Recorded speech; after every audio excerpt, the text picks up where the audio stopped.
આ બસમાં આગ શોર્ટ સર્કિટને લીધે બની હોવાનું અનુમાન છે, પણ આ વાત પરથી એ શીખ મળી રહી છે કે એક નાનકડી બેદરકારી પણ મોટી દુર્ઘટનાને નોતરી શકે છે। માટે વાલીઓ સાથે ડ્રાઈવરોએ પણ સાવચેત રહેવાની અત્યારે તાતી જરૂરિયાત છે। સમાચારોમાં આગળ વધી અને વાત કરવી છે અમદાવાદની અંદર થયેલા ભૂતિયા ડિમોલેશન વિશે।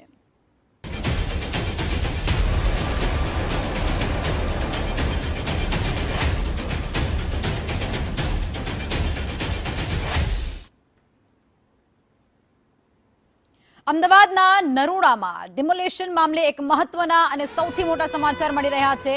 ડિમોલેશન મામલે એએમસી દ્વારા નરોડા પોલીસ સ્ટેશનમાં ફરિયાદ નોંધાવી દેવાઈ છે।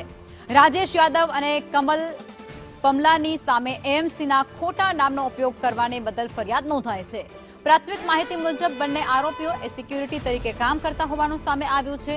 જો કે ડિમોલેશનની કાર્યવાહી અંગે હજુ સુધી વેપારી દ્વારા કોઈ લેખિત કે પછી મૌખિક રજૂઆત કરવામાં નથી આવી, ત્યારે હવે નરોડા પોલીસ દ્વારા સમગ્ર મામલે વધુ તપાસ હાથ ધરવામાં આવી રહી છે।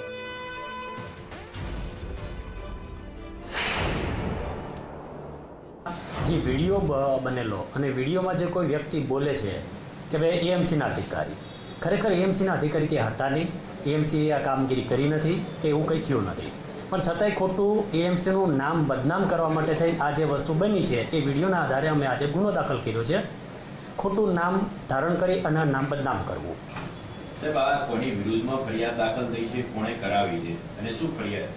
એએમસીના અધિકારી શ્રી દ્વારામાં ફરિયાદ આપવામાં આવેલી છે અને જે વ્યક્તિ વિડીયોમાં બોલે છે એ એઝ એ સિક્યુરિટી ગાર્ડ તરીકેની નોકરી કરતા હોય છે અને ત્યાં બીજા જે 25-50નું ટોળું ભેગું થયું હતું એમાંથી કોઈ આ બોલી ગયું છે, એમના વિરુદ્ધ ફરિયાદ દાખલ કરવામાં આવી છે।